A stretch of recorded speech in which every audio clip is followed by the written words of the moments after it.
नमस्कार दोस्तों, आप देख रहे हैं यूट्यूब किसान एमपी का चैनल और मैं हूं आपका दोस्त शिवराज सिंह। साथियों, आज मैं आया था रियावन गांव में। जैसा कि आप सभी जानते हैं इस गांव से, क्योंकि इस गांव के नाम से ही रियावन सिल्वर लहसुन बड़ी ही मशहूर है, जो कि अपने मध्य प्रदेश में नहीं, भारत में नहीं, बल्कि विदेशों में भी ये रियावन सिल्वर लहसुन छा रही है। तो इसी के बेस में आज हम बेसिक जानकारी जानने आए हैं। हमारे साथ में है कपिल जी धाकड़, जो कि आप इनको पहले से ही जानते हैं कृषि जानकारी यूट्यूब चैनल के माध्यम से। जी बहुत बहुत स्वागत है कपिल भैया, धन्यवाद शिवराज जी। जी, ये जो लहसुन का प्लाट में देख पा रहा हूँ, कितने बीघे का, सबसे पहले तो ये बता दीजिए। तो सबसे पहले ये जो प्लॉट आप देख रहे हैं, ये इसमें रियावन सिल्वर जो लगी है, लगभग 3.5 बीघा में रियावन सिल्वर लगी है और 2 बीघे में जो ऊटी वैरायटी है, सफ़ेद वाली जो ऊटी है, वो यहाँ पर लगी हुई है। जी, तो इसकी बुआई मतलब कितनी उम्र हो गई होगी इस लहसुन की? ये जो बुआई हुई थी, मतलब जब हमने दिवाली के जस्ट बाद में हमने इसकी बुआई करी थी और पानी पिलाते पिलाते ये समझ लीजिए कि 1 नवंबर के आसपास इसकी जो बुआई है, पानी पिलाने की जो पूरी प्रक्रिया है, वो लगभग 1-2 नवंबर के आसपास हो चुकी थी। जी, तो आज समझ लीजिए, आज है 6 फरवरी, तो लगभग ये समझिए कि आप 90 दिन क्रॉस कर चुके हैं। जी, जैसे कि मैं भी देखता हूँ, जी इतने बड़े रकबे में जो भी लहसुन बोते हैं बहुत सारे किसान, जैसे कि मेरे गांव के क्षेत्र में या हमारे आसपास क्षेत्र में, तो यहाँ जो मैंने देखा है, तो यहाँ पर जो जितने भी लहसुन किसान साथी मैं देख पा रहा हूँ, बिल्कुल यहाँ इस कोने में देखता हूँ तो ये भी इतनी हरी भरी देखने को मिलेगी, उस कोने में देखता हूँ तो भी हरी भरी देखने को मिलेगी। और ऐसा नहीं होता है, जैसे हम बहुत सारे क्षेत्रों में देखते हैं, तो वहाँ पर यहाँ पर अगर लहसुन अच्छी है तो बीच में हल्की फुल्की पिलासपन आ जाता है, कहीं कहीं अन्य प्रकार के रोग भी आ जाते हैं। तो ऐसा आपने क्या जादू किया है? पूरा जो खेत में देख पा रहा हूँ बिल्कुल हरा भरा यहाँ पर देखने को मिल रहा है। तो सबसे पहले शिवराज जी, मैं आपको बताना चाहूंगा कि जो हरापन जो है, सबसे बड़ी बात है कि खेत में दम होना चाहिए। हमारे रियावन में अगर हम खेती करते हैं, रियावन सिल्वर ऊटी वगैरह भी लगाते हैं, जहाँ पर बहुत बार लहसुन हो चुकी होती है, उन खेतों में ऐसा होता ही होता है। पर ये जो आज अपन खड़े हैं, राजस्थान में खड़े हैं, राजस्थान के जो सेमलखेड़ी करके एक गांव है, वहाँ पर हमने कुछ जमीन जो है लीज पे ले रखी है, वहाँ पर हम खड़े। तो यहाँ पर जो है लहसुन बहुत ज़्यादा बार नहीं हुई। ऐसा नहीं है कि यहाँ पर हुई नहीं है, बहुत ज़्यादा बार नहीं हुई है। तो पिछले साल भी यहाँ पर लहसुन थी और इस बार भी है। तो मतलब होता क्या है कि खेत के ऊपर और बीज के ऊपर, और जितना हम खर्चा करते हैं, कोशिश करते हैं वेल मेंटेन तरीके से, जितने हम समय समय पे उसमें न्यूट्रिशन दें। और अभी आप देख रहे होंगे बारिश हो गई थी, बारिश के जस्ट बाद हमने स्प्रे कर दिया था, तो उसकी वजह से ये जो ज़्यादा समस्याएं नहीं आती हैं। जी, तो अभी आप जैसे देख पा रहे हो, बिल्कुल प्लॉट तो बिल्कुल हरा भरा है, ज़्यादा कोई समस्या है नहीं। तो कपिल भैया ये बताइए, आपने जब बुआई करी थी उस टाइम इसमें कौन कौन से खाद डाले थे?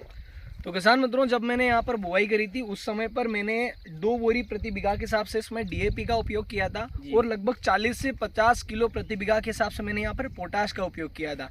बहुत सारे जो किसान मित्र हैं वो पोटाश का उपयोग बहुत कम करते हैं, बहुत ज़्यादा नहीं करते, आखिरी टाइम पे करते हैं, वो बहुत लेट समय में करते हैं। तो होता क्या है, पोटाश एक ऐसा खाद है जो लगभग खेत में पड़े 40 से 50 दिन बाद एक्टिव होता है और पौधों को लगने तक में उसमें 50 दिन का समय लगता है। जब पौधा उसको एपटेक कर पाए तब तक लगभग 50 दिन के आसपास का समय लगता है।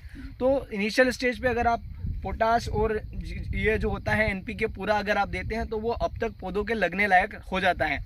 और साथ में हमने यहाँ पर डाला था 5 से 7 किलो बीघे का सल्फर और 5 से 7 किलो का जिंक सल्फेट। तो ये सारी चीज़ें हमने, जो शुरुआत का जो बेसल डोज है, जब हम खेत की जुताई कर रहे थे, हमने यहाँ पर क्यारियाँ भी नहीं निकाली थी, कोरे खेत के अंदर हमने ये सारी चीज़ें उपयोग कर ली थी। और उसके बाद जैसे जैसे मतलब चुपाई कर दी, उसके बाद जैसे जैसे हमने इसको पानी पिलाया, उस हिसाब से हमने इसमें खाद दिया। जैसे कि हमने पहली पिलाई के अंदर कुछ नहीं दिया, दूसरी पिलाई के अंदर भी हमने कुछ नहीं दिया, उसके बाद हमने हर पिलाई में लगभग 10 से 15 किलो बीघे का, इसमें ये समझिए कि जो एनपीके होता है, चाहे वो 12-11-18 जैसे 11 मिला कॉम्प्लेक्स का आता है, कॉम्पो एक्सपर्ट का आता है, साथ में जो 12-32-16 वगैरह आता है, 15-15-15, 10-26-26, 20-20-0-13, ऐसे हमने हर पिलाई में एनपीके का उपयोग किया है 10 से 15 किलो प्रति बीघा के हिसाब से। साथ में किसान मित्रों, हमने यहाँ पर आपको बताया ही था, ह्यूमिक एसिड लगभग आधा किलो के आसपास हमने ह्यूमिक एसिड इसमें प्रयोग किया था। और जो मल्टी माइक्रोन्यूट्रिएंट वाली जो किट आती है, जैसे कि अल्बर्ट सॉल्यूशन है, वो हमने यहाँ पर उपयोग किया है। और समय समय पर इसमें पानी का ध्यान रख रहे हैं, खरपतवार। और एक और चीज़, हमने यहाँ पर अभी तक इसमें खरपतवार नाशक का उपयोग नहीं किया है। जब भी हम खरपतवार नाशक का उपयोग करते हैं, हर्बिसाइड उपयोग करते हैं, तो हमारा जो फसल है वो थोड़ा सा ये हो जाता है, कमज़ोर पड़ जाता है, मतलब उसको एक तगड़ा सा झटका लगता है और वो झटके के बाद से उबर नहीं पाता। तो ये समस्या थोड़ी रहती है। और रेगुलर बेसिस में हम इसमें ध्यान रख रहे हैं। हमने यहाँ पर पिक्सल, जो एफएमसी पिक्सल है, उसकी भी ड्रेंचिंग करी थी। और जितने भी माइक्रोन्यूट्रिएंट होते हैं, चाहे चिलेटेड की बात करें, वो सारी चीज़ें हमने यहाँ पर उपयोग करी हैं। जैसा कि देखने को आता है कि आज का आधुनिक युग है और तमाम प्रकार की नई नई मशीनें बन गई है। उसके बाद में देख पा रहा हूँ इतना बड़े प्लॉट में भी आपने हाथों से इसकी बीज बुआई करी है, इसका क्या एक बड़ा रीज़न है? देखो, सबसे बड़ी बात है कि मशीन मशीन ही होती है, जी। चाहे आप कुछ भी कर लें, मशीन मशीन के हिसाब से ही बुआई करती है। और मशीन ऐसा तो है नहीं कि मशीन बहुत मुलायम होगी, उसके अंदर कुछ समस्या नहीं होगी। होता क्या है कि मजदूर बिल्कुल हाथ से व्यवस्थित तरीके से चुपाई करते हैं, पर मशीन किसी कोई कली आड़ी गिर गई, कोई खड़ी गिर गई और बहुत गहरी गिर गई तो भी बहुत सारी समस्याएं आती है। तो मजदूरों के हिसाब से जो चुपाई होती है वो सबसे बेस्ट होती है। और लहसुन हमेशा कंद वर्गीय फसल है, अगर बहुत ज़्यादा आपने गहरी लगा दी तब भी समस्या है, आपने बहुत ज़्यादा ऊपर लगा दी तब भी बहुत ज़्यादा समस्या है। तो इसके लिए मजदूर सबसे सूटेबल ऑप्शन है।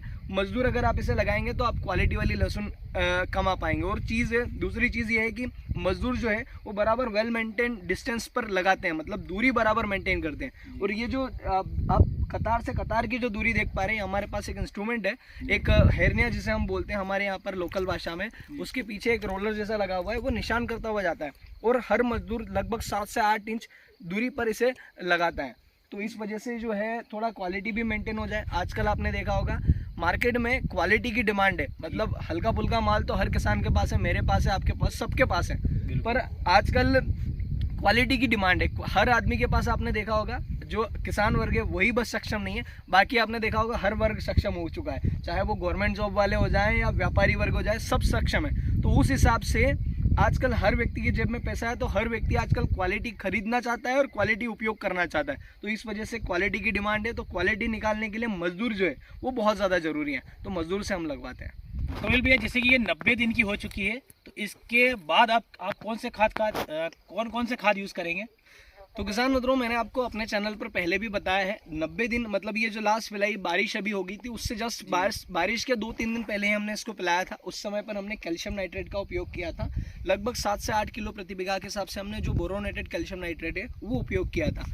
और उसके बाद से मैंने आपको ये भी बोला था 90 दिन के बाद में आपको कोई खाद उपयोग करने की जरूरत नहीं है। अगर आप करेंगे तो वो आप पौधा अब यहाँ पर पोटाश अगर हम डालेंगे तो पौधा उसको ले नहीं पाएगा, जब तक वो एक्टिव होगा तब तक जो पौधे की जो पूरी लाइफ है वो कंप्लीट हो जाएगी। तो अब 90 दिनों के बाद मेरे हिसाब से तो कोई खाद उपयोग करने की जरूरत नहीं है। अगर आप करेंगे भी तो वो यूजलेस है।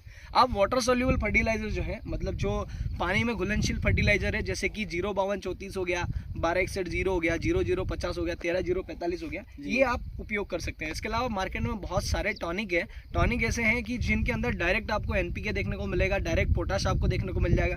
जैसे कि मैंने अपने पुराने एक वीडियो में बता भी रखा है कि जो एफएमसी कंपनी का जो लीजेंट आता है जिसके अंदर पोटाश होता है, वो एक्सट्रैक्ट करके निकाला होता है, एक प्रकार की एल्गी होती है, रेड एल्गी, उससे एक्सट्रैक्ट करके निकाला हुआ होता है। बहुत अलग टेक्नोलॉजी का है, आप नैनो पोटाश वगैरह उपयोग कर सकते हैं। तो उससे क्या होगा, आपकी पौधे को जो तुरंत एनर्जी मिलेगी और पौधा स्टेबल रहेगा, और जो कंद का जो विकास है वो भी बहुत शानदार होगा। तो आप जो स्प्रे करते हैं ना, वो उसके अंदर आप वाटर सोल्यूबल फर्टिलाइजर उपयोग करें।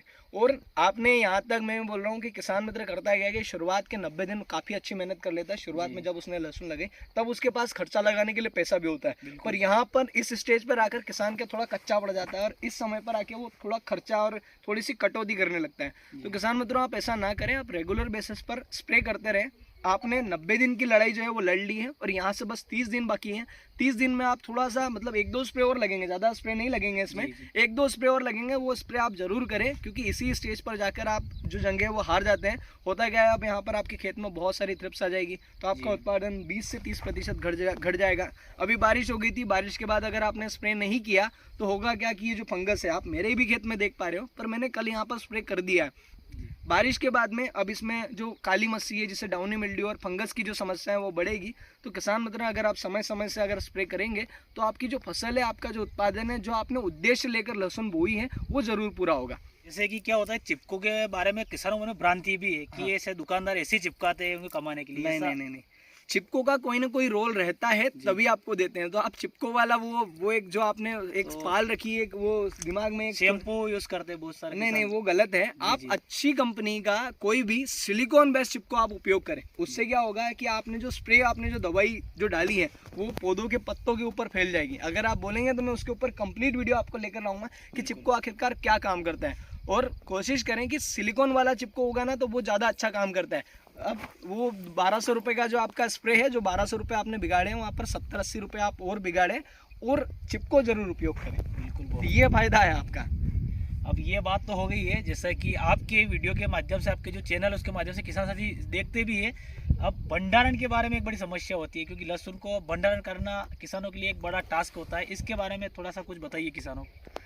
होता क्या है कि किसान लहसुन तो कमा लेता जी। है, भंडारण हो देखो वो सब किसान टू किसान वेरी करता है। होता क्या है कि बहुत सारे जो किसान है, जो छोटे किसान है, उनके घर में रखने की जगह नहीं है बड़ी और ये वो बड़ी थोड़ी समस्या समस्या है। तो आप जी। कोशिश करें, जो जूट वाले, जो टाट वाले जो कट्टे आते हैं, जी, जो जी। टाट वाले कट्टे खेत में अच्छे से सुखाने के बाद ही कटिंग करें। कटिंग करने के बाद वो जो टाट वाले जो कट्टे आते हैं, खेत में अच्छे से धूप में सुखाएं, नमी वाला ना रहे। और अगर आपको लगता है बोले कि थोड़ा बहुत माल में नमी है, तो आप उसको वैसे का वैसे कट्टे में ना भरें, अच्छी धूप लगाने के बाद ही आप कट्टे में भरें। तो होगा क्या कि किसान जो जूट वाला और बोरी में अगर किसान अगर अपना रखता है जी, जी। लहसुन, तो उसमें ज़्यादा अच्छा रहता है। वो आप अंत समय तक, बहुत लंबे समय तक टिकता है। और मतलब यहाँ पर भी किसान कच्ची लहसुन उखाड़ने में बहुत ज़्यादा जल्दी कर लेते हैं। तो कच्ची लहसुन अगर हम उखाड़ लेते हैं तो होता क्या है कि जो हरा कलर जो चढ़ जाता है, नीला कलर जिसे हम कहते हैं शाही कलर, शाही सेंटेड हो जाती है, वो लहसुन भी हो जाती है सेंटेड। तो आप कोशिश करें लहसुन अच्छे से पकने दें और उसके बाद ही आप लहसुन उखाड़ें। और वो जूट की बोरियों में एक एक करके आप कट्टा जमाएं। मालूम पड़ा कि घर से भी आप भर के ले गए। अब सोचिए किसान क्या करता है कि 2 ट्राली यहाँ पे लग रही है, वो कोशिश करेगा कि सारा समेट के एक ही ट्राली में घर ले जाऊँ। मतलब मेरे 1 बीघे की 2 ट्राली निकली, माना कि 40 कट्टे निकले, तो 20 कट्टे, जैसे कि 20 कट्टे किसी ट्राली में आ रहे हैं, तो मैं एक बार में 20 कट्टे लेके गया, ठीक है, अगली बार मैं फिर 20 लेके गया। पर किसान क्या करता है, 40 ही कट्टे एक ट्रॉली में भरे हैं। मैं उदाहरण बस दे रहा हूँ, एक ही ट्राली में 40 कट्टे थप्पी लगा के भरे और वही लेके घर के चला गया और वहाँ जाके वापस से थप्पी लगाती। जो नीचे वाली जो लहसुन है उसका पर्दा वगैरह खराब हो जाता है। ये समस्या बहुत सारे किसान मित्र फेस करते हैं। तो आप कोशिश करें, आप एक एक कट्टा जमाएं तो वो ज़्यादा सही रहता है। तो शिवराज जी, मैं आपसे भी एक सवाल पूछना चाहता हूँ। जब अपन इतने दूर आए हैं तो देखो, मनीष भैया ने भी बहुत ज़्यादा प्रयास किया है। मनीष जी दाकड़, नीमच मंडी भाव वाले, उन्होंने बहुत ज़्यादा प्रयास किया है, आपने भी किया है, मैंने भी अपने लेवल पर काफ़ी ज़्यादा प्रयास किया है। और सभी जितने भी आजकल यूट्यूब चैनल है वो कोशिश करते हैं कि लोगों को क्वालिटी की ओर मतलब ध्यान आकर्षित करें, कि लोग क्वालिटी कमाएं। जो बहुमूल्य ज़मीनें हैं, अब मैं आपको क्लियर बोल रहा हूँ, रियावन में मेरे खेत में तो अब लहसुन होना संभव नहीं है। मेरे यहाँ पर जो लहसुन होना लगभग बंद सी हो गई। मतलब अगर मैंने लगाई भी तो वो केवल खाद और दवाई के दम पे मैं उसको चला सकता हूँ, अदरवाइज वो अपने लेवल पर तो नहीं चलती, स्वयं के लेवल पर तो नहीं चलती। और रियावन सिल्वर एक ऐसी लहसुन है जिसको बहुत ज़्यादा न्यूट्रिशन की ज़रूरत पड़ती है, और ये खेत के अंदर का न्यूट्रिशन नहीं है तो मर जाती है। तो अपने आपके क्षेत्र में कहीं पर चेंजेस देखा है कि वहाँ पर जितनी दूरी हमने बताई थी उतनी किसानों ने मेंटेन करी हो, हाथ से लगवाई हो? पहले मैंने आपके क्षेत्र में लगभग बहुत सारे किसान, मैं सबका नहीं बोल रहा हूँ, बहुत सारे किसान हैं जो ड्रिल से लगवा देते हैं, बहुत पास लगवा देते हैं, मशीनों से कलियाँ करवाते हैं। उनमें कुछ चेंजेस आया कि नहीं आया? हाँ, अभी उतना नहीं आया है जितना आना चाहिए था। बाकी भाव को देखकर हुआ है कुछ किसानों में, भाव को देखकर इस बार अधिकतर जो बुआई करी है किसानों ने मशीनों द्वारा ही कराई है। बाकी बहुत सारे ऐसे किसान हैं जिन्होंने मतलब क्या बोलते हैं उसे, कि क्वालिटी पर ध्यान दिया है, क्वांटिटी की बजाय क्वालिटी पे ध्यान दिया है और उन्होंने हाथ से बुआई करवाई है। ये फ़र्क देखने को मिला है। और आने वाले समय में जैसे कि बहुत सारे किसान, जैसे कि इस वीडियो के माध्यम से जिन्होंने देखा है और जो वास्तव में लहसुन का भाव लेना चाहते हैं, वो बिल्कुल हाथ से बुआई करवाएंगे, ऐसा मेरा मानना है। हाँ, तो बस यही चाहते हैं कि जो किसान हैं, जो अपनी बहुमूल्य ज़मीनें जो बहुत ज़्यादा क्वांटिटी में लगाकर, अब सोचिए मैंने यहाँ इतने एरिया में लगा रखी है जी, तो ये क्वालिटी निकल पाएगी कि निकल पाएगी? आपने यहाँ पर प्लॉट देखा, ये क्वालिटी बनेगा कि नहीं बनेगा? ये क्वालिटी बनेगा, बिल्कुल बनेगा सर, बिल्कुल बनेगा, बिल्कुल। तो वही जब 10 बीघे की बुआई करके 10 बीघे की बुआई में कर रहा हूँ, और अगर वही प्रॉफिट मुझे 5 बीघा में हो जाए, तो मुझे 5 बीघा लगाने की जरूरत है या 10 बीघा लगाने की जरूरत है? आप ये बताएं। 5 बीघे ही लगाएं फिर। तो 5 बीघा ही लगाना है। रियावन सिल्वर जो है वो थोड़ा सा खर्चा ज़्यादा मांगती है, तो हमेशा कोशिश करें कि कम ही एरिया में लगाएं और अच्छे से मेहनत करें। बस यही विनती रहेगी आपसे। तो जय जवान जय किसान। बहुत बहुत धन्यवाद कपिल भैया। और आप सभी किसान साथियों को अगर ये वीडियो पसंद आया हो, ये जानकारी अगर पसंद आई हो, कुछ काम की अगर ये जानकारी आपको लगी है, तो चैनल को सब्सक्राइब कीजिए, वीडियो को लाइक कीजिए और इस वीडियो को हमारे अन्य किसान साथियों को शेयर ज़रूर कीजिए।